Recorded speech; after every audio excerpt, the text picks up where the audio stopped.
The trial of Ricahrd Allen, of course, has come to a close, a case that we've been following for you really ever since our podcast has existed. It's a case that has had many questions about the guilt or the innocence of a man named Ricahrd Allen, charged in the 2017 murders of Abigail Williams and Liberty German in Delphi, Indiana. A guilty verdict rendered this week to a stunned courtroom after many felt the prosecution did not bring a very strong case. And the defense, that had their arms tied behind their back by a judge who didn't want, it seems, any type of exculpatory evidence or, I don't know, evidence in general, maybe about 75% of it, in the ears of the jurors. We're going to talk to three experts in their own respective fields here today about this case, where it went, and what's next for Ricahrd Allen. We're going to have Bob Motta, defense attorney, join us in just a moment, followed by Shavaun Scott, psychotherapist and author. And then we're going to talk to the former FBI special agent, Robin Dreeke, who was head of the Counterintelligence Behavioral Analysis Program, for his take on this case as well. We'll start by going to Bob Motta. Bob, you were there in the courthouse every single day. Take us there. Take us to your reporting and how this case eventually wrapped up into closing arguments and then us getting into that guilty verdict. Yeah, it was it was a bit of a whirlwind towards the end. Like there was, I think, a little bit of surprise how quickly the defense ended its case in chief. Mm-hmm. I think, like even some of the jurors, I saw some raised eyebrows when Brad Rosie, one of the defense attorneys, said the defense rests. They're like, really, So I think that took the jury by surprise a little bit. It took me by surprise a little bit as well. Mm-hmm. And then as we kind of went into the verdicts and the deliberations, it was a wild atmosphere out there. I mean, there was always a big crowd out there. I did a bunch of lives, like Mm-hmm. man on the street interviews, just trying to talk to Yeah. anybody and everybody that would be willing to talk to me on the lives, and it was really interesting, man. It was interesting. Tons of locals, tons of Indiana residents, just to kind of hear what their thoughts were on this thing. And a lot of people were of the same mindset because I was not cherry picking. Yeah. You know what I mean? These are folks I didn't know. I mean, obviously, I talked to, some of the other lawyers and YouTubers that were there, but in terms of just the citizens that I spoke to, many of them, a majority of them, were of the same mindset that you are, and I think that you're seeing that post verdict online as well. Just a lot of people are like, "Wow, uh, this is a thing," and it's truly my hope that someday. Um, that the videos of Ricahrd Allen in his cell are made public so that people can have a real understanding of what happened in this case and how an American citizen was treated Mm-hmm. in that prison for for 13 months. Not just solitary, but just allowing him to remain in there knowing that he was psychotic was excuse me, beyond inhumane, Yeah. and I think the world deserves to see it. That to in order to try to secure a verdict under the guise of trying to keep him safe, that they allowed that to happen, and not only allowed it to happen, but really put everything in place for it to happen. Mm-hmm. I think that people are going to be way more shocked than they are just sitting back, kind of hearing about it. It's kind of one of those things you have to see it to believe it. Mm-hmm. I want to ask about that because obviously we've been talking about this for more than a year while he was in solitary confinement. And that really seemed to be the big thing that we were talking about. He gets get a new trial free card just because of the abuse that was in there.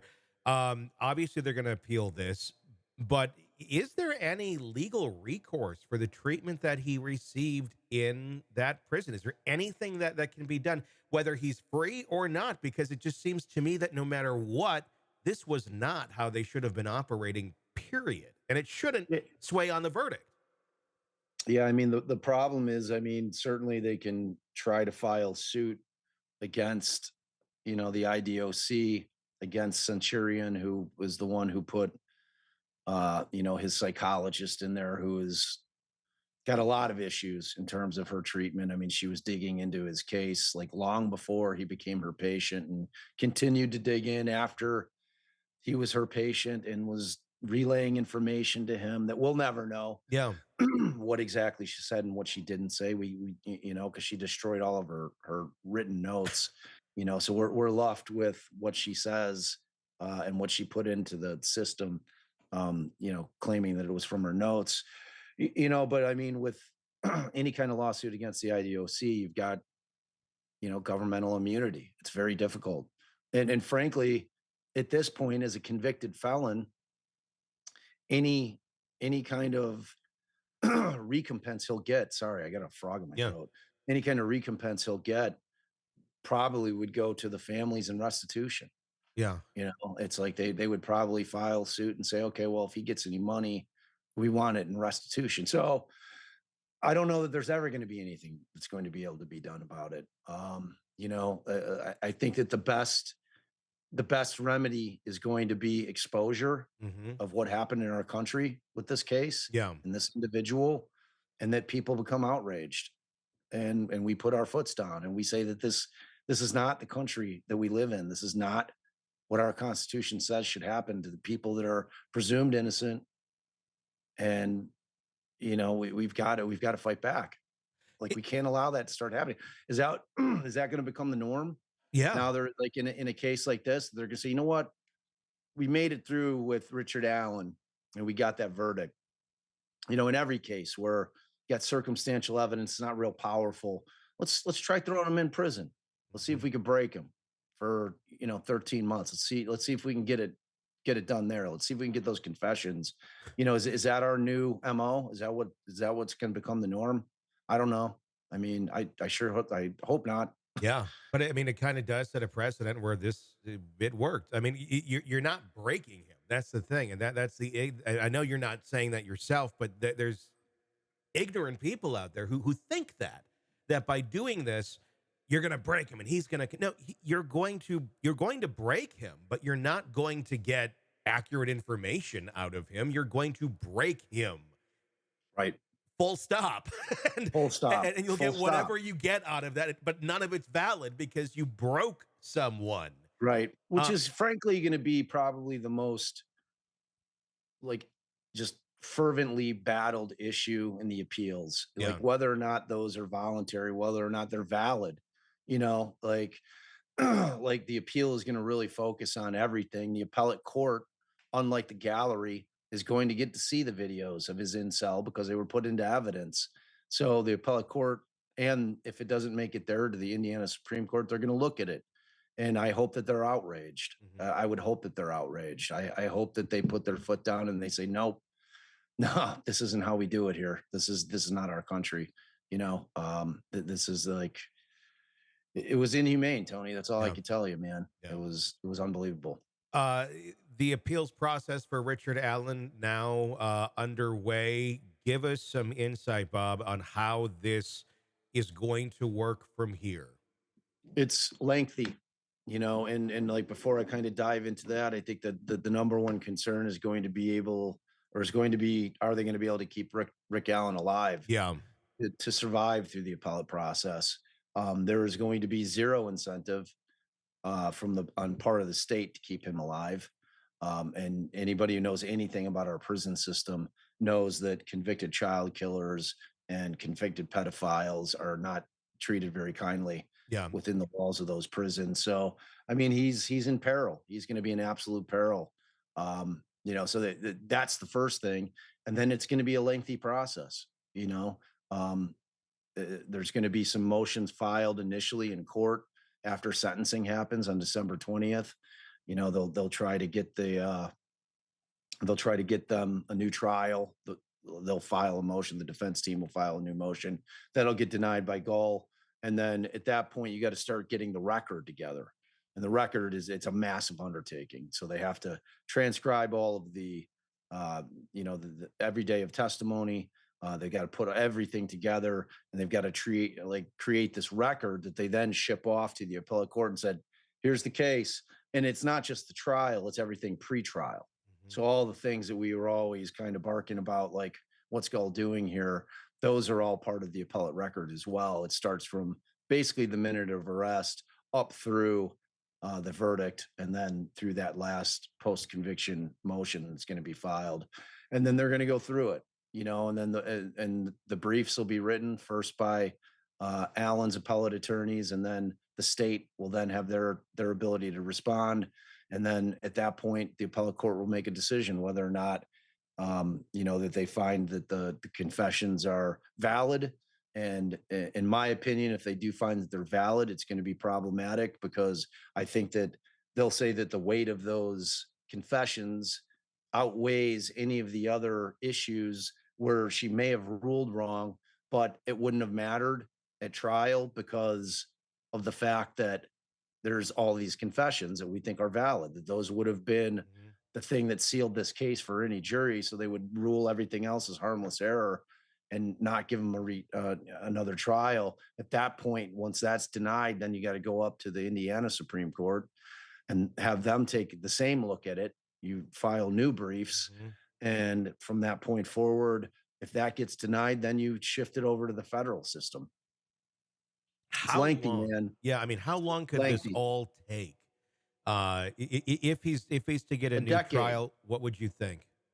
decade, easily take a Wow. decade. Yeah, yeah, Yeah. 'Cause you were talking about he's what, 54, I believe, is that correct? So he'd be about yeah. 64 then if he survives. We're not talking surviving, a couple months here to get this worked out. We're talking a decade. Yeah, wow. Yeah, dude, this is like, depending on what the direct appeal would that have. Like the Yeah. direct appeal, I mean, maybe a year, year and a half, 2 years, Mhm. we'll get a ruling on that. But like I said, like getting to the point where you're getting the briefs done, Yeah. it's like, in all honesty, probably going to take a year, maybe longer, and then it gets scheduled. I don't know if the appellate court will want an argument or if they'll just go on the briefs themselves. But it's just a lengthy process, man. It's like I talk to you about, tell you about it all the Yeah, time. It's like yeah, once you're convicted in this country, it is a yeah. Herculean task to undo it. Did the appellate courts ever look at some of the rulings and some of the things that Gull did? Did they ever like, what the hell was this? Like, why would you make that? I mean, is there ever criticism of any? Does it even matter? Is there any checks and balances to a judge like Gull where where she did make some pretty bizarre rulings that did seem to make a whole lot of sense? But is there anybody to check then go, why? Why did you make that? Like, what's your thinking? Or is it just, The appellate level, that's yeah, it. Like that. That's where but then that's she where can they're going just to be free to decide. continue to do this to other cases over and over and over. And there's Right. nothing that seems to be such a broken system that you can get somebody bad in there, and then there's not really any recourse to stop them. I I obviously could not agree more, and I Yeah. appreciate your outrage, man. It's like I wish there were, and you're not alone in feeling that way. It's like I said, if you kind of take the temperature right now, like online, of what people are feeling about this case, I think a lot of people echo your sentiments, and we should all be afraid. Yeah. Like, honestly, that's my entire point. I mean, we have to watchdog cases like this, and I honestly cannot remember. And I'm going to pose a question to you. Yeah.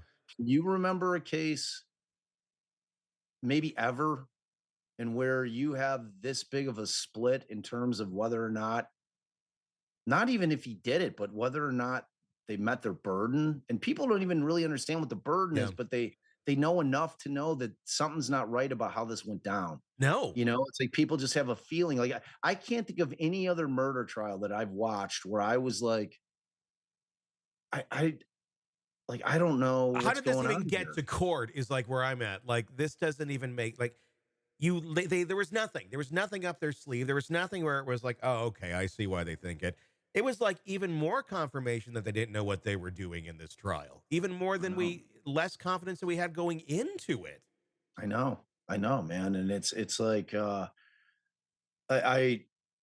I like the only silver lining out of this case, and I hate for it to be, that an individual has to go through it, and I hope that he survives it, is that it really shines a light on our system. Yeah. You know what I mean? And that It's a broken system. I mean, it's the only system we have. I don't know that there's any system that's better anywhere Mhm. else, Yeah. but that doesn't mean it's not broken, Yeah. I you mean, know? And it's like, dude, we've been just we lost a generations of people of color like to the system that yeah. like just kept entire generations of black people and people of color down just by imprisoning, who would typically be the breadwinner, Yeah. like up until, they finally started giving women some rights in our country. You know what I mean? It's Yeah. like, it's just like, I mean, you can kind of look at and see the way that it goes, and it's scary, and it's been scary. I mean, that's why I got into the defense side of it. Yeah. I wanted to try to do, what I could from the inside, Sure. to try to but frankly, I have a much louder voice out here Yeah. than I ever did in the courtrooms, man. Sure. And I see it all the time on my YouTube channel and my podcast with emails that people send me. People are like, "Man, you really opened my eyes." And that's all you Yeah. can ask for, is to have people start to get an understanding of what's really going on with this system. And it doesn't have to be about conspiracy No. theories, man. It's No. just it's about how the system operates. It's about privatized prisons. There's a lot of moving parts. It's not a search for truth anymore. It's a search for just convictions from prosecutors all over this country. They don't care about the truth. They care about getting a conviction on their case. That's what their mandate is Mhm. from their bosses. Yeah. They need that because those bosses have to get reelected, and they want to be able to put our conviction rate is 97%. That's what we're keeping you safe. That's what so I mean, it's just like it's such a thing, man, that like, I'm just grateful that more people are willing to listen and willing to critically think about what's going on, and maybe getting active about it, Yeah. and being a voice, because we the people, that's all we got. Yeah, I mean that's 100% true, and I just think so many people are unaware of how broken the system is, and it's not that it can't. There's not room for improvement because it seems like a lot of these things it would be simple. It wouldn't be that complicated to put some more checks and balances in here because inevitably you're going to have some bad people in there that are going to have power and that needs to be checked out when that happens Right. and then corrected, and it can Right. be done, but it's so broken where it just can run free endlessly and we all stand on the sideline watching the train barreling towards the truck on the railroad track that isn't moving, and it's like, just Yeah. push it, move it, do something. Like, it's against the rules, we can't push it right now, press the gas. And it, They're not and it, allowed to press the gas. I know, and Yeah. it's not even like just like bad people, or No. people with ill intent. People that are not competent Yeah. to be doing the jobs that they're doing. That's scarier than anything else, because there's going to be a way more of those than there are people coming in with bad intentions. Yeah. It's like you're going to be dealing with people that should not be in the position they're in, either because they're not qualified to do it, or they're not suited to do it, one of those two things. And then the end result are just Yeah. life-shattering decisions that are made, and it's like, and you see it in every level of, the criminal justice system. You see it everywhere, though. I mean, you see it in even in family courts, where you've got judges that probably shouldn't be on the bench, that are making decisions that are just so impactful on people's lives. Mhm. Like we're making decisions where children should be placed. Like, and you have a judge who's heard 2 hours of evidence and making an absolutely like life altering decision for a family. And Yeah. it's like based on, it's scary, man. It's scary. And I obviously agree. I mean, we need to tinker with it. And the answers are not that clear. Yeah. I mean, it's like, maybe the answer is robots. maybe AI is the one who Uh, takes over the y whole you know, criminal justice uh, system. I've been very curious about that idea. I think it'd be very interesting to run a full trial, everything just through something, and then at the end, let the AI be the juror. See what, Well, because dude, I'd love to see some test samples of it, yeah. or the judge. like where they've just like AI has just taken in all the existing case law, processed it. Because one thing that you know about computers is they're not going to be biased. Hmm.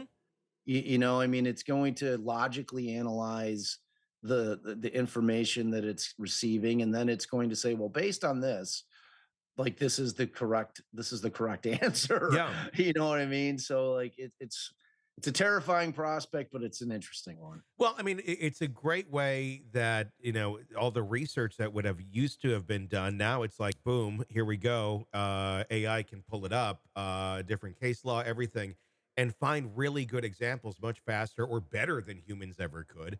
Right. And so, I mean, there's a lot of benefits there. It'll make, just as anything, it's like, does more information make it better? We're in a world where we have access to literally anything we want to know in our pockets, and people seem more misinformed today than ever. I know. I know. Well, because now it's people are allowed to put misinformation out there. Yeah, that's true. Now you have to be able to try to cull through what's real and what's not real, what's true and what's not true, Mhm. because everybody that puts something out there states it as fact. Yeah, And then you've got the layer on top of that is, okay, so who's actually controlling the Snopes of the world and all the different, the like fact mhm, finding to like to determine whether or not something's true or not true. Are they biased? yeah, It's like layer upon layer of bias that you can't know. yeah. It's a weird world we live in, man. It's a weird, weird world. Let's go back to the case for a moment, and talk about the defense ending rather quickly. And you said you were kind of surprised by this. Everyone was surprised. Uh, Why do you think that is? On the outside looking in, what my reaction was, oh, I think the prosecution already sunk themselves. Let's not keep adding more to the fire, which could steer us in another way. And less is more is kind of what I was thinking. What was your thoughts being actually there? it's so hard to know, because it's like you look at it like, and it was the first time I had ever sat on that side of the bar where I'm not in the well of the courtroom trying the case Yeah, from beginning to end. Like, obviously, I've streamed a bunch of trials. It's different when you're there. It yeah, just is. You're seeing more. Even though I was at the disadvantage of having to write the whole time, trying to transcribe this trial as yeah. best as I could. Um, but you have this dilemma of the confessions. So you had to deal with them in some way, shape, or form. And like, how do you balance how much of the state's what I consider to be weak case in terms of evidence, if you pull the confessions out of it, and you're like, okay, well, they basically have mere presence at the bridge, and you have a few eyewitnesses that all give different descriptions of a different person, at least in my estimation. Yeah. And then you got this unspent casing. So you've got to deal with those independently, but also understanding that the most powerful evidence at the end of the day is going to be those confessions. Mhm. And then you're kind of looking at it from the defense perspective. You're like, how much do we put on? Do we put Kathy Allen on? Do we need to give this jury an understanding of where Rick was for the rest of the day? Like what was his demeanor when I got home from work? Frankly, and I'm sure that was the toughest decision for the defense, whether or not to put her on. Mhm. And it could have been Rick Allen, who's very protective of his wife, saying, I don't want her involved with this, to not put her on the stand. I don't know. I mean, Mhm. ultimately, that's a strategy decision by the attorneys, not the client. But like, personally, like, I leaned on the side that was a mistake not putting her on, because I think the jury needed to hear what was going on with Rick when she got home from work. Yeah. What was he doing? Who does the laundry? Was there any laundry being done? Was there, did he leave that night? Was he acting strange? Like, all those things that you could have asked her, because the way it kind of went down is you never really heard where Rick Allen was that whole day. Mhm. And it was kind of left at that, Y which strategically, when you're kind of looking at the microcosm of the case and you're shrinking it down to the period of time in which the state believes the girls were killed, which is why I was like, you attack the timeline. Mhm. You attack the timeline. They could not prove when the girls died. The only information that they were using was saying that Libby's Apple Health data, her phone data, said that the phone stopped moving in such and such a time. Mhm. That doesn't mean that that's when the girls died. No. It just doesn't, you know? And it's like you get this kind of like stunning evidence brought in at the very last minute by the defense with this phone being plugged in, that the headphone port was accessed from 522 to 10 and then unplugged at 1023. You've got, their phone data guy going down and Googling, in a 15-minute break and coming up and testifying, oh, I Googled that can be from water damage or dirt. And like why wasn't that looked at? Yeah. What? Are you telling me that at no point during the 7 years of investigation that no one ever, with this thought that the girls crossed the creek like that at some point that they were forced to cross the creek, like, don't you want to just see if the phone had water damage just to support that proposition alone without even thinking about Mhm. this thing that they may have found or that they did find in the data? Yeah. Like, don't like, how was that never done? Like, in the search for the truth, like, my biggest takeaway from this trial is that this investigation was not good. Like that, and we all knew that going in, but it was substantiated at trial. It's one thing to hear about it and hear everybody speculate about it. It's another thing to hear it come into evidence. The amount of lost interviews, the amount of things that weren't done, the amount of things that they did at trial. Like they get a jury question about, oh, did you ever go and see how many Ford Focuses were, in the area? Black Ford Focuses were in the area at the time, and they hadn't done that. Mhm. And they do it after they get that jury question in the middle of trial, Yeah. and then they only provide the information on a real limited scope. Like they don't talk about all the cars that look like Ford Focuses. You can't Yeah. tell what kind of car that is.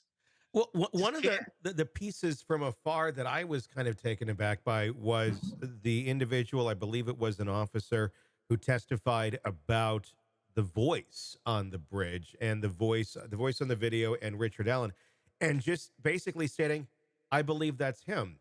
Okay, how have you verified this? What testing have you done on the voice to compare it? Was there any testing? This is just literally his opinion from what I've understood. Yeah. That's No, it. exactly, And dude. presented as fact. Presented as if this guy, like, and I mean, obviously they crossed him. Do you have any training? Do you have any education to make that kind of Yeah. assessment on the stand in the middle of a trial? And he's like, no, I don't have any of that. And then she allows that opinion to come in. I was like stunned, Yeah. man. I was like stunned. I was absolutely, I couldn't believe it. How many times I did mean, you just that's want to like stand up that's and, like and that's like yell? me putting you on the stand, Tony, and saying, "Hey, man, you're like Tony. Yeah, I listened to it. I listened to it a hundred times, maybe more, and I had headphones on. Oh, okay. And then you listen to the audio from that video, okay? And then Tony, in your expert opinion, because you listened to so many times, is that the same voice? Yeah. Yes, it is. Yes, it is. It must Yes, be. I'm Yeah. unequivocally, it's the same voice. I'm Yeah. like, am I in crazy world? Yeah. I'm It like, felt like what are we doing here? Like, how is this being presented as fact? it Like was we have unbelievable. things, we have tools to do these tasks. Right. What, like, why not get somebody to figure out the height of the bridge guy? Like, either way, like There's ways of doing these things. there's 100% ways to do it, and they Yeah. chose not to do it. Like that came out on testimony. Like, yeah, it was like 10 grand. We decided because of the error, the error rate that we decided not to do it. I'm like, oh man, I don't know, man. I don't know. It was just a thing. So I don't know. My It's all God. gonna come out on appeal though. It Like all will. of it, we're gonna hear about it all on appeal. The nice thing about the appeal is that they're gonna have to make the transcripts. So I want the world to read the transcripts. Yeah. I did the best I could. Yeah. Andrea did the best that she could. Lawyerly we all did the best Yeah. that we could to transcribe every word that you can, but you can't do it. It's No. impossible, and the world deserves to know what went on in that courtroom, word for word. So like this thing's not over. No. Like which is unfortunate for the families, but that's part of the process. It's I like, was so hoping because initially going in, I thought, well, maybe it could go either way. Then I was the way it was going. I was thinking he's going to get off. Like this is great that they can kind of move on and hopefully actually go after who actually did this. But nope, here we nope. are again. Ah, Yep. I mean, dude, it's it's one of those things where he may never get a new trial. yeah. You never know. It's like you can't sit here confident about anything. You'll hear the talking heads on it, and you'll hear both sides of it. There's no way those confessions are too in stone, but those confessions, man, you can't trust them. Like like No, why couldn't they have just done it honestly? Like why did they have to do the things that they did in order to like I would have trusted those confessions a hell of a lot more if he was making them in Cass County Jail. 1000%. It was not the same Ricahrd Allen in that initial police interview that was making those confessions. Very A different shell. person. He was Yeah. a shell of his former self. It was shocking, man. Well, we will continue to watch it. And maybe 10 years from now, you got to go drive there again and sit in a I'm gonna go up courtroom for for a month. sentencing, even though that's a foregone conclusion. Yeah. She's gonna get the maximum possible. So, but Gosh. you know, I Well, follow the case, man. great Follow the reporting, case. Of Bob Motta. Thank you for being there and bringing us the latest course, every single I've day. been missing you, buddy. So I'm glad I'm back. Back to Let's get normal. back to our regularly scheduled programs. Yes. You know what I mean? Bob Motta, defense attorney and host of the podcast Defense Diaries. Do go download and check that out. If you want more in this case, every single day. He did about a 3 to 4 hour recap. Him and his wife, Ali Motta, doing an extensive deep dive into that case every single day. If you want to go through it, do check out Defense Diaries on YouTube or wherever you get podcasts. Now we're going to move on to this very same case from a different perspective, but a psychological perspective.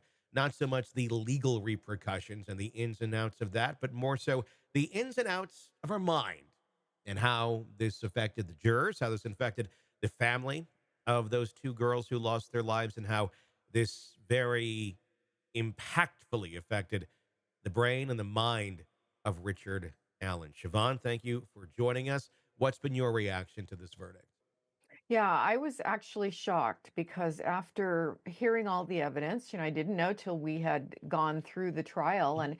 and even though we weren't able to have cameras in the courtroom, I think there were some remarkable reporters in the courtroom who brought us play by play Mhm. everything that had been admitted into evidence. Um, for me, the fact that a man with the kind of psychotic mental break that he had had certainly raised reasonable doubt about those confessions. And it seemed like the jury just went with the confessions without any consideration for the fact that the guy was not even in reality when he was saying those things. So I was very surprised. What does that say about, I guess, the general public as a whole? Obviously, there's plenty of people out there who understand mental health conditions and, different states of mind for different situations. But the jury of your peers, it's just a slice, supposedly of the general public. So we're just going to kind of speak on those terms. What does it say about our understanding of mental health conditions? I mean, this is a pretty obvious one. I mean, if the guy eating the Bible and his poop and running into a wall head first, and then intermittently saying "I killed them" isn't enough to make a average person go, "There might be something wrong with that guy." I'm not quite sure what is. Yeah. Yeah, it's shocking to me. And I, of course, find all the time people who don't understand what psychosis means, because we throw the word around a lot. Oh, he's a psycho or she's a psycho. And so we tend to think it means just somebody who's sort of out of control or somebody who's not very well put together. Mhm. But it actually means psychosis actually means a complete break with reality. So they often don't know who they are, they don't know where they are, they don't know what's true, what isn't true. And it's a brain condition, it's an illness. And the brain is an organ in the body, just like any other organ. It can become diseased. And the psychotic condition simply means that you can't trust what anybody says when they're in that state. Mhm.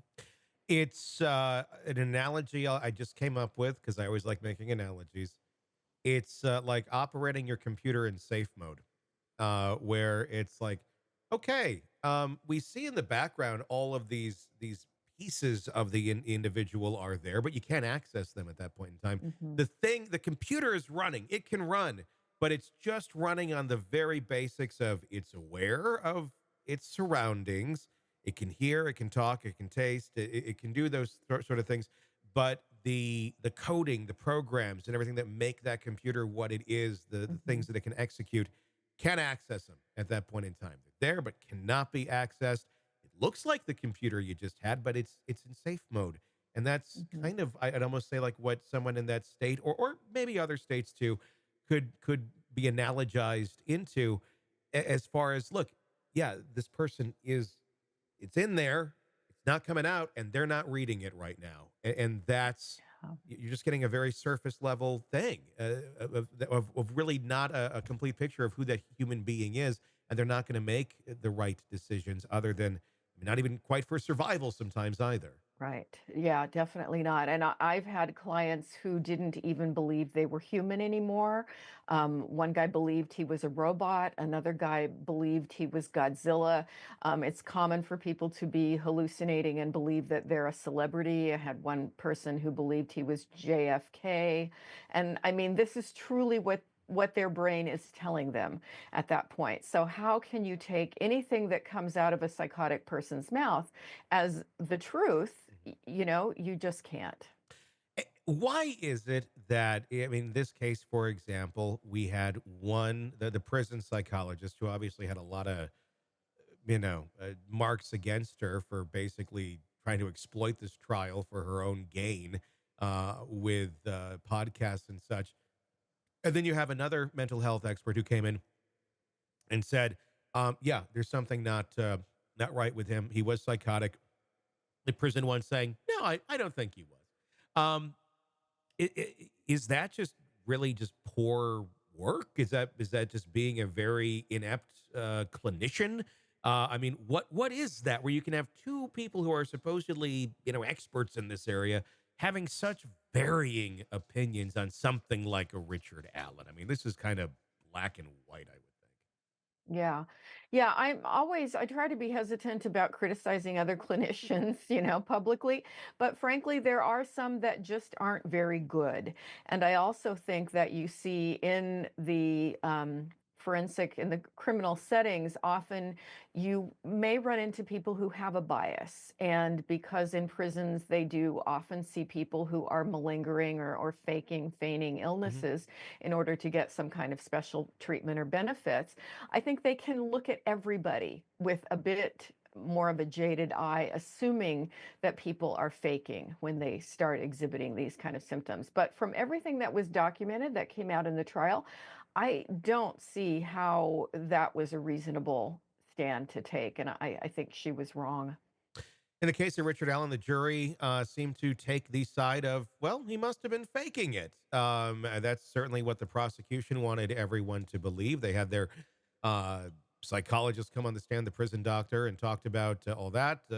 She believed he was competent. The expert that came in for Ricahrd Allen, not remotely saying the same thing.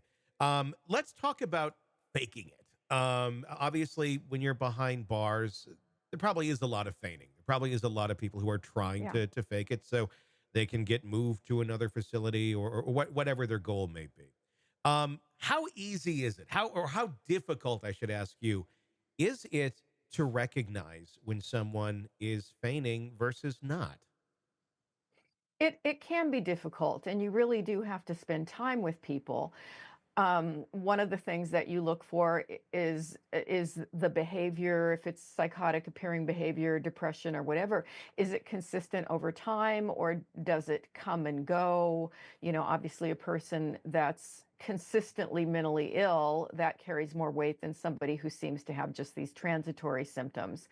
But you also look for the severity of it. And I think the thing that really tipped the evidence for me was the self-injury, the degree that he was banging his head on the wall, and then of course the eating feces, as I've said many times. I've never seen anybody feign by doing that, although it is something that sometimes people in a severe state of psychosis will do. And so I think it's something you have to spend time with. You have to look at the person consistently, and then, of course, as we've talked about, there are tests that you can give. You can give more in-depth psychological tests that a person who's feigning, it will show up in a certain specific pattern, and versus when a person is legitimately ill. They had all this time to try and figure out the answers to this question. Why did it seem so difficult to do that, in your opinion, in this case? Did they just not want to go down the roads to get the answers that would truly define what is going on? Because maybe the assumptions where they're left are more in play for a certain verdict versus not. Yeah, it's very frustrating to me whenever I see professionals that don't seem to go the extra mile, to get the right kind of information that they should have. And that's what it looks like to me, is that they just didn't bother. And if they didn't bother in this case, how many other cases are there where they just don't bother to find out what's really going on with someone? So it's very troubling. There doesn't seem to be a lot of connection, or not necessarily connection, but I guess weight. The weight that those of us outside the criminal justice system put on mental health versus the criminal justice system itself. There seems to still be quite a big disconnect in understanding what certain things can do to people, and how it drives behavior and ultimately drives behavior towards some of the crimes that we talk about. Is that an accurate observation?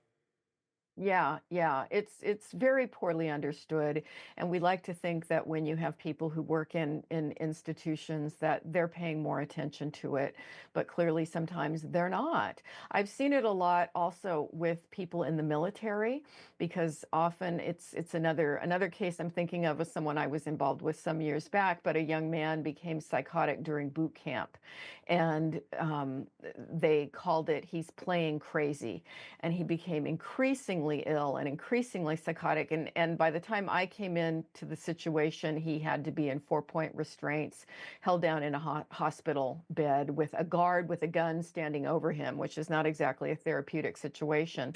And it could have been caught early, and he could have been given some medication. And obviously, the military was not the right place for him. But the fact that they could not see this, and that they had some degree of mental health staff who didn't understand what was going on either, is really scary. So, prisons, military, probably a lot of places in our different governmental institutions, it's not well understood and not treated. I mean, it almost feels like they put people into these positions where it's like they're good enough for what we want them to Hmm. be. Hmm. They don't know above this level, but above this level could actually backfire at us. So we're just going to keep them here, and it can keep reinforcing our previous beliefs or misunderstandings of mental health. Hmm. It seems like a dig in thing to me, where it's like, well, this is how we've done it. This is what we believe, and I'm gonna just keep going because that's how it's always been. Yeah, very true. And how to make the system move ahead, and despite the harm that may be coming to people who are caught up in it in some way. What about Ricahrd Allen himself, after going through this? And let's assume, as I believe, yeah, he went into a psychotic state, and everything that he was doing, from the running headfirst into the wall to eating his own feces to, having lunch, eating Leviticus, literally the Bible. Um, when you have that and you come out of it, are you ever the same person again, or does that do some sort of irreparable, damage or rewiring of the brain, that you come out of the other side? I don't know. I mean, is there a difference in the person, or can the person be completely the same as they were prior? It can go both ways.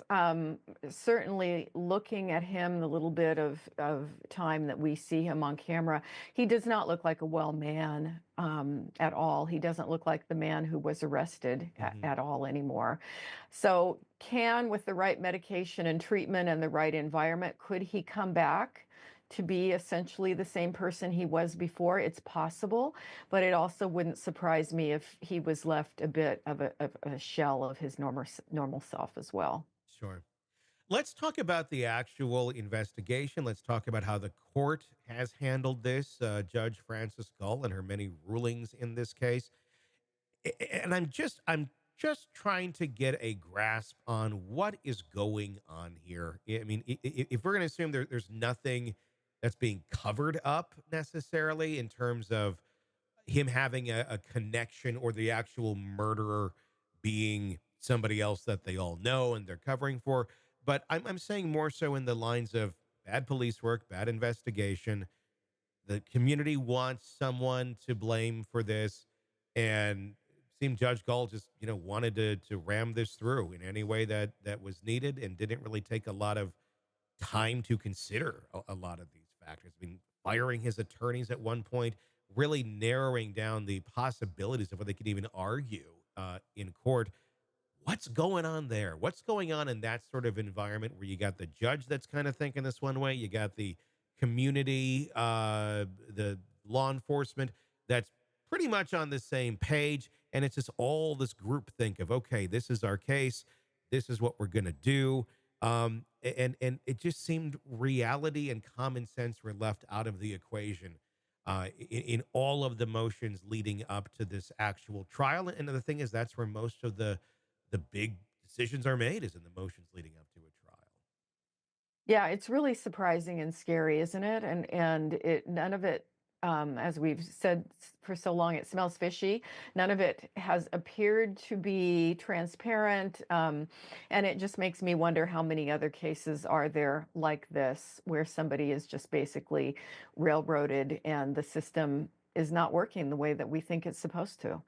I mean, is this something that you think commonly goes on in jurisdictions where you kind of got the city basically, against the defendant, and there's no way that they're ever going to look at it fairly? I mean, that's the thing. Like we weren't nobody's even arguing, I think, for the most part, or saying Richahrd Allen is innocent. Everyone's just saying, look, this is not a fair playing field to Mhm. to even determine that question. Mhm, mhm. Yeah, it seems like there should be a lot more protest than there is about it, just from what we know, what we've been able to see. It doesn't look right. The family of Libby and Abby, obviously there is a verdict now. It's sure going to be appealed. Um, Closure. I mean, that's a funny word. It's often, I think, used by people who haven't been through the trauma and are like, oh, we'll find a way to move on. Like, you never move on from something like this. Yeah. Your kids being murdered and not knowing who did it. I mean, justice is the only thing, I think, in many people's mind where you can maybe kind of start to move forward, move on a little bit while still living with that pain. How do you think they're coping with this? I'm not trying to put words in their mouth, but yeah, they got a verdict. But I mean, they're not deaf. They're not immune to what the general population is saying, who also want justice for these kids. Yeah, I wish there was some way to say, yes, people get closure and feel better. I don't know that this verdict would do it.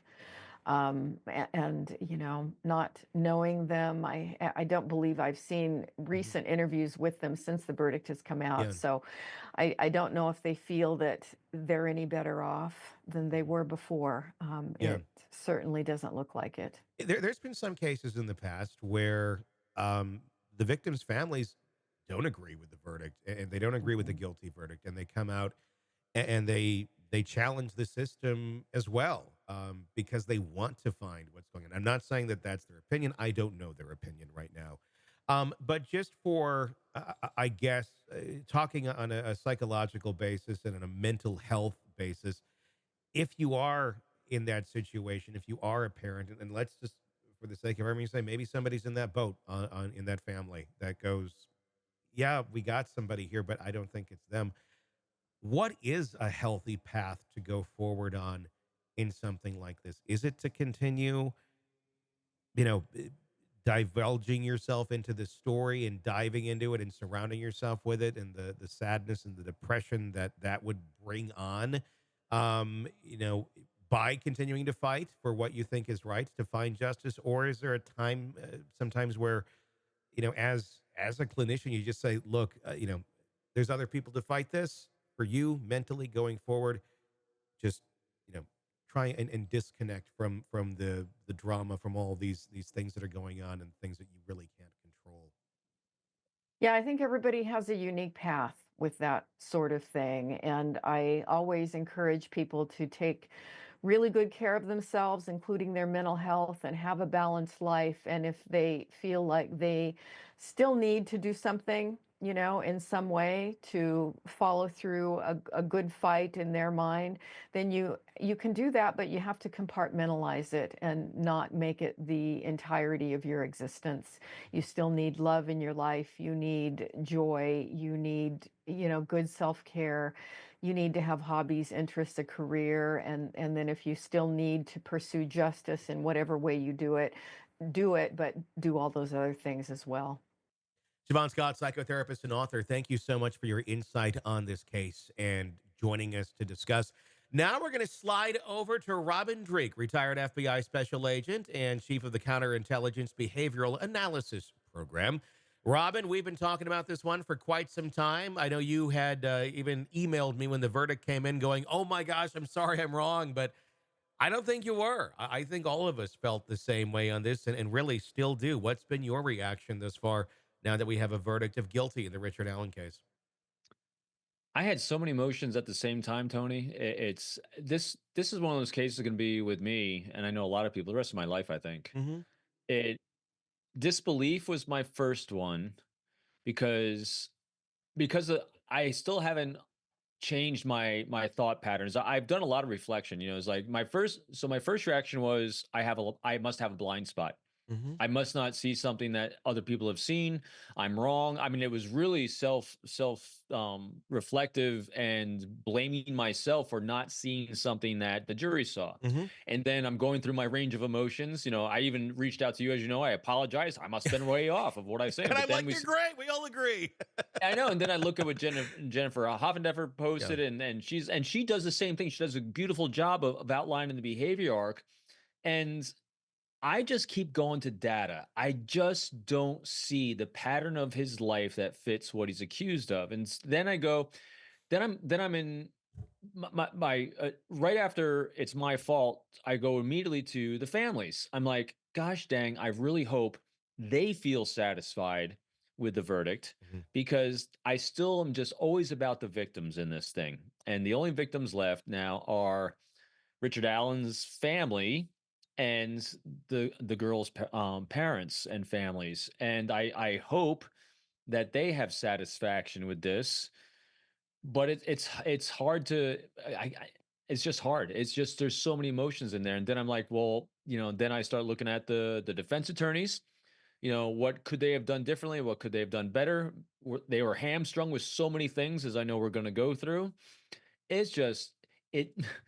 Unfortunately, from beginning to end, from everything you and I have looked at, analyzed, commented on, and all your other contributors, nothing has changed. No. And that's what's just disappointing. I still have not changed my mind on what I'm seeing and what I'm assessing, and yet he's guilty. Yeah. I don't get You had a lot more self reflection on this case than I did. When I heard the verdict, I'm like, they're wrong. I'm like, they're just wrong. it. They are just wrong. I was like, what did I get wrong here? I didn't get anything wrong. You didn't get anything wrong here. I mean, facts are facts. And it's not like you or me had some sort of inflated, maybe this could be possible story here. It's just based on facts and Data. based on the data that is there. These are non-refutable things. The jury did not hear so many pieces of this case. Just Yeah. as you said, is there something I didn't see? It's the other way, I think, Robin. It's what the jury didn't see. We Yeah. we saw everything. You know, in the mind of the jury, we saw too much. In the minds of the prosecution, we saw too much. They tried to tamper down anything they possibly can, and they played whack-a-mole to such an extreme on this case that it was spooky. It almost Yeah. really makes you question, how is this part of our American justice system? How is one person or very few people allowed to have so much power over a case like this? You really hit it right there too. That's the most disturbing thing about this case to me is how can this happen that Mhm. there's still so many. I mean, I get that, even with the Koberger case or any of these other cases, there's a lot of gaps in data, but but in every other case you and I have talked about, and in all these cases, I generally see there's always going to be gaps. There's always going to be data that you wish you had, a weapon, a witness, or something like this. But there's always that lifestyle behavior arc that says it makes sense. Mhm. And I'm not saying he didn't do it. I'm just saying there's nothing that makes sense that he did it. Yeah. That's what's missing for me, Yeah. and they didn't allow that to come to light for the jury or during this prosecution. So after all my emotions of going around in self-flagellation and blaming, I'm back with you. I don't Yeah. think we're wrong. No. It's not that I think he's innocent or guilty, because I want more data, Yeah. and I'm not seeing it. And until I do, I don't think he's guilty. There I you go. don't think that anyone could render a verdict in a fair manner based on what was presented to the jury. And again, I agree. I can't say he's guilty or innocent, but I certainly can't say he's guilty based on an unspent bullet that was in an area where people are hiking all the time. It is a hunting area. So you do have people that are going to have those in their pocket. You had how many officers wandering around the area as well at the crime scene? It's a very likely possibility a bullet fell from someone other than Ricahrd Allen. And the signs of, it was went through his gun. That's so bunk. I mean, run it through any gun, you're going to get some sort of a marking on it. And then to say it's specifically his without any evidence, mind you, there was no scientific proof that went into this that said, oh, yes, this is why, look, we even have this. Or there was nothing. It was just, this is what we Yeah. think. Same with the guy, the officer that testified, going, that's his voice. Okay, like what did you run it through? What's your testing method? Like what program did you do to identify and get a signature that it is his voice? Nothing. It was just his opinion. It was truly shocking that you can have a judge just say, no, we're not going to let you plead all of these different, very possible, likely theories that even the investigators investigated or stopped investigating for no real great reasons, and not allow that in for your own defense. It's one of those things that's shocking. If you don't know how the court system works in this country, you don't understand that a judge can do this. I didn't understand that until I started diving into true crime. I'm like, really? A judge can just say Yeah. you can't defend yourself using these theories or these arguments? Yeah, it can be done. That's how this case was done, which You- is how we got I to this. know. And just all these, just a handful of the other potential people they were looking at or could have looked at, their behavior arcs fit closer than his. Oh, completely. Even if there's like only one or two data points on them, that's one or two more than we that came to light for Ricahrd Allen. It just Yeah. and also I'm not a jury blamer, a victim Mhm. blamer, so I definitely the jury did the best they They could did the best they could. Yeah. with the instructions that, because again I don't know the instructions that they got. I don't know, their perceptions. I did hear, I was on another show and someone's actually in the courtroom during it, and where and I'm giving I'm pontificating like I am now about what I'm not seeing, and this person came out of the courtroom saying, oh, the jury's going to convict them, and I was like, really? Yeah. So I guess that the tenor in the courtroom was very different than, again, because we're not there, we're not Mhm. experiencing it as they are. And also, I really thought hard about this one too. I think they really wanted, and everyone wanted someone to be guilty. Yeah. They want to find, so there can be closure. And I get that. I I just wish they I just wish we all felt better about this. I agree. The scary thing is about a case like Ricahrd Allen and the Delphi murders is that people want answers. And that's the families, the neighborhoods, the communities, everybody. They want answers for what happened to these two little girls. There's nothing wrong with that, but oftentimes when we go on the path of trying to find answers, we put the blinders on. We go down this Mhm. path, and we think we know what we're looking for. We try to find that, and in some cases, that leads us in a good direction because sometimes those instincts are correct. But they searched for 5 years for a man and they never found one. And then they go back to old interviews and, oh my gosh, look at this one. We completely dropped the ball. How did we not realize we had this one? And there's really not a whole lot in this interview other than railroading him. Um, but they went back to that and they said, "Oh, well, there's this bullet. Maybe we should connect this." And the rest is really history. Yet there are so many people in this case that you had mentioned earlier were not looked into or was just kind of touched upon. It's shocking, and I'm going to talk about some of these names. And these people, I'm not saying they're the killer or the killers, but I'm saying this is bizarre that there wasn't more of an investigation into this. You have Brad Holder, the avowed Odinist, initially a suspect due to his religious affiliations with Odinism and his proximity to the scene.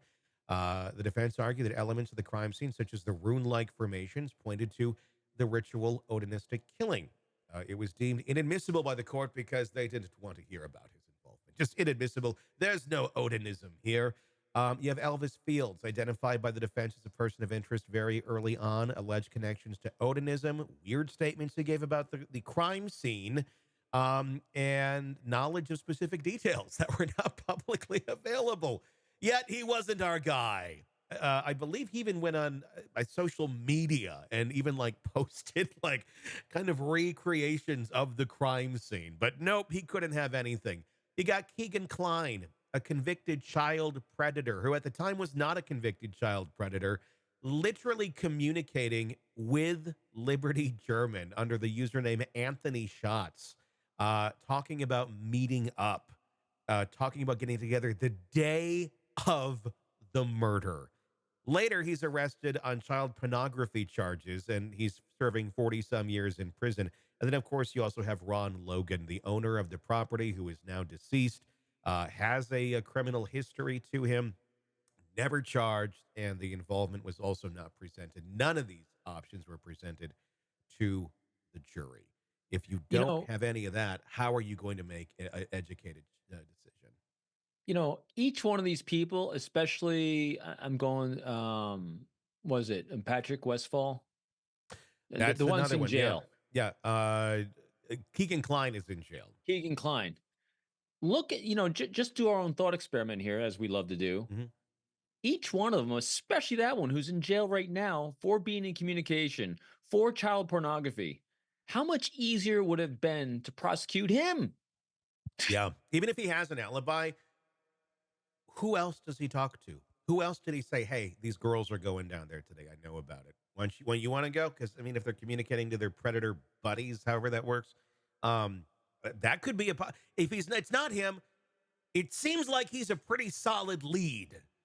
So in my mind, again, I'm not a lawyer, I'm not an expert on that aspect of all these things, but if you have all these potential people that you can reasonably say to yourself, especially this one right here or the other one, that says I could equally prosecute one of these people and have maybe an easier time showing this arc of behavior. And also, if you look at the stats, most of the time, unless they're a vagrant going through the area like we had in the Rachel Morin case, there is some knowledge and connection between the victim and the murderer.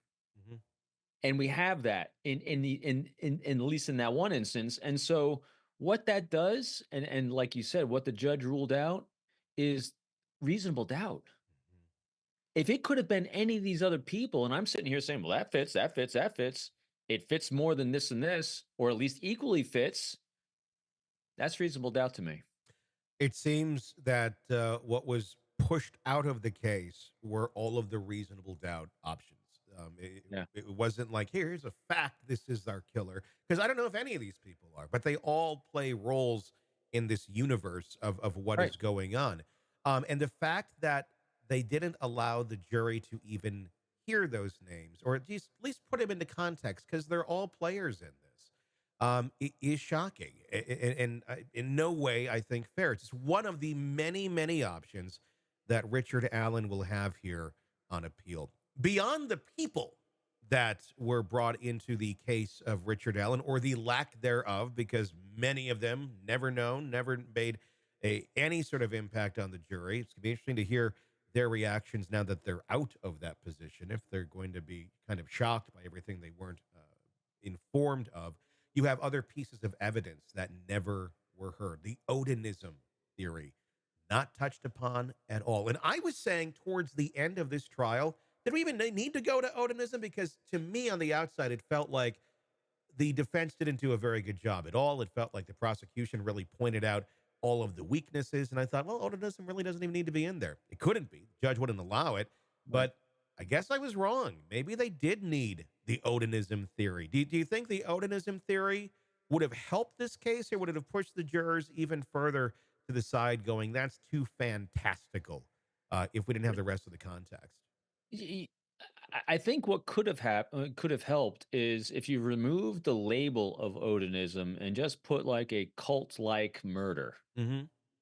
or ritualistic type murder without an inflammatory or weird sounding label on it. You Mm-hmm. just say that, in other words, give it a reason, a motive for committing this murder was ritualistic, Mm-hmm. without giving it a particular label of meaning. I think that probably would have had more traction, just because it sounds better to the ear. I think Yeah.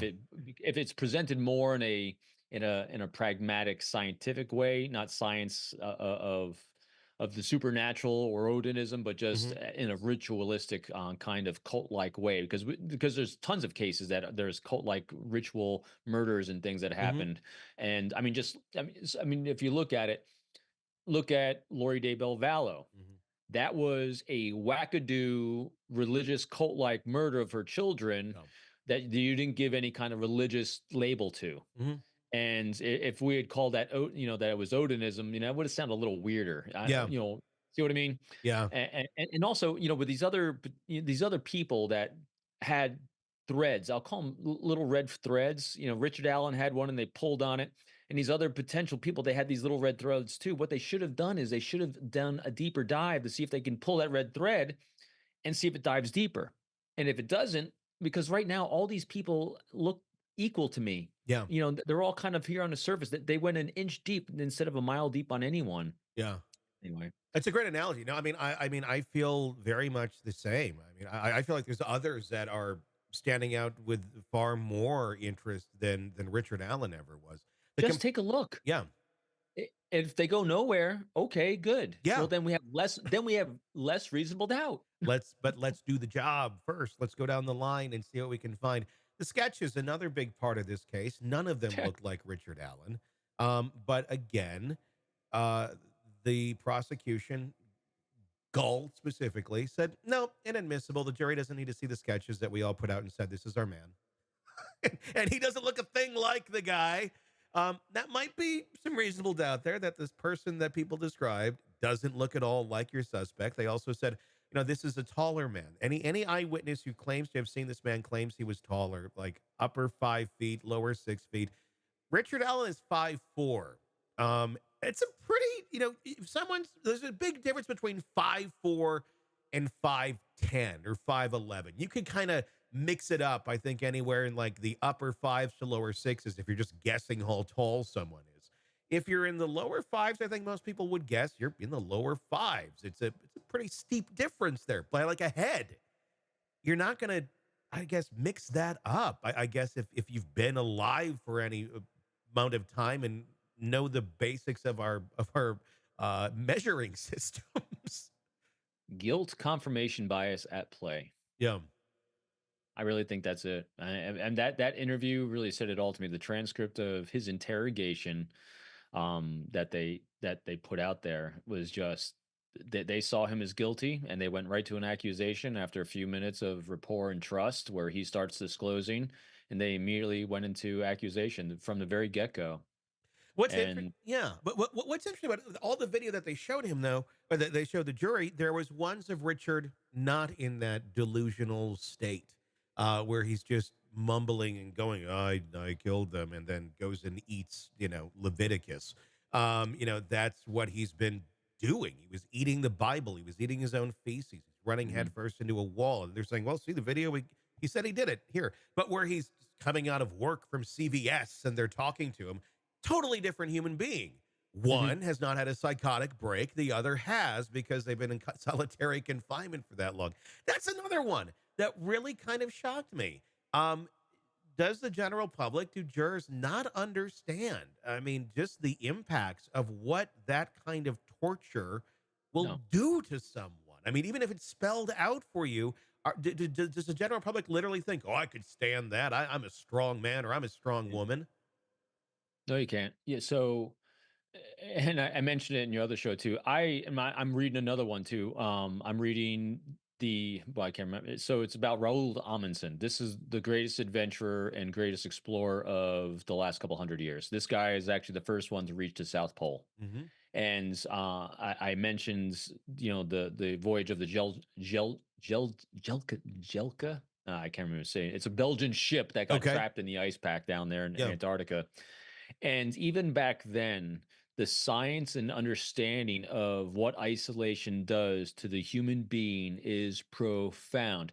And I've had people say to me too, well, he got 1 hour of sunshine a day. He got to go out.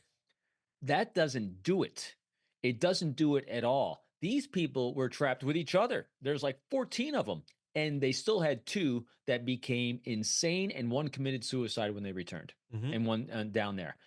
The effect of isolation on us as a species is profound. We are not genetically and biologically coded to be alone.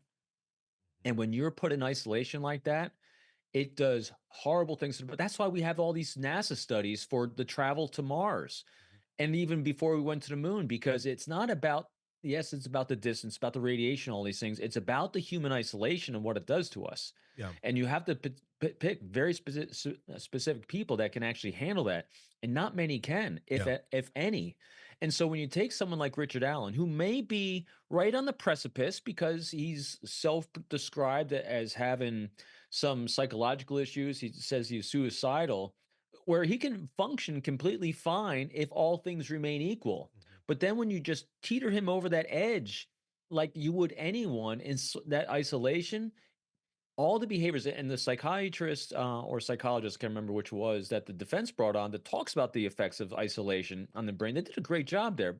I don't know why they didn't harp on that more, because it has a severe, profound effect on us and our physiology. Just read any history book, read any explorer book where someone's exploring anywhere in the Arctic, in the North Pole or South Pole from around the 17 to 1800 time frame.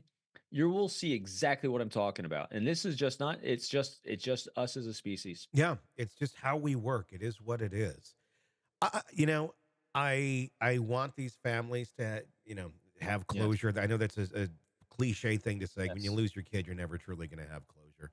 But have something that brings some sort of end to this chapter. Just a bookend. The families being satisfied in some way, shape, or form as much as you can after losing your child. Um, I don't know if they are or not. I'm not trying to speak for them. I know, I mean, from the perspective I have, if I was a parent of this one of these kids, I don't think I'd be very happy. I would feel like, well, yeah, we named somebody, but Mhm. I don't think I'd feel very confident about this. Do you think the families are satisfied? I mean, I suppose it's easier to want to fit the square peg in the round hole, and maybe they did it here. But I think deep down you probably know, was this the right peg for the hole? I don't know. I was on. I had a tail end of listening to someone actually who's friends of the family on another show, and there's a lot of emotion that's going on with everyone on both sides, both the Allen family and the victims' families, and it's one of those things. I would never. I don't know the answer to that. I don't presume the answer to that.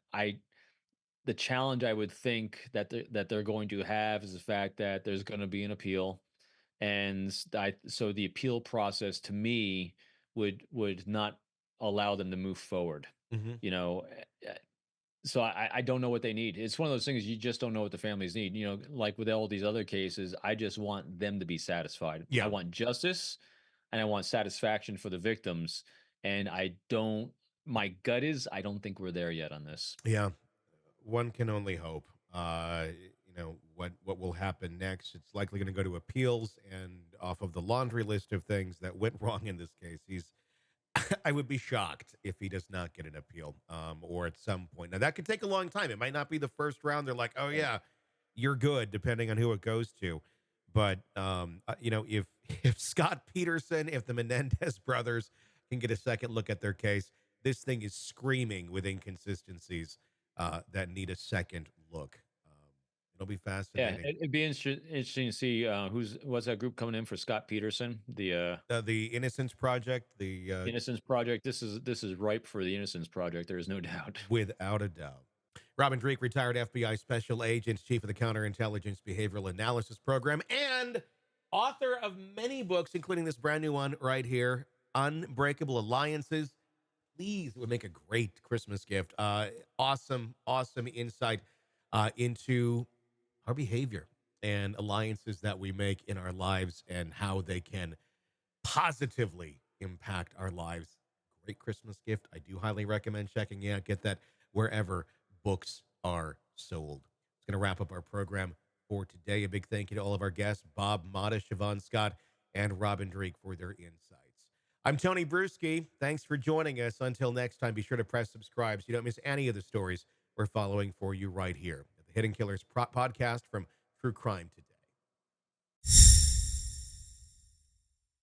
Hey, thanks for checking out the video. Be sure to follow us wherever you download podcasts, and especially Apple Podcasts, where you can get advanced episode and premium content on our premium channel right there. Also, be sure to follow us on social media so you don't miss any breaking updates on the stories that matter to you most. We're on TikTok, X, Instagram, Facebook. Just search Hidden Killers Podcast with Tony Bruschi, and you'll find us right there. Again, thanks for watching.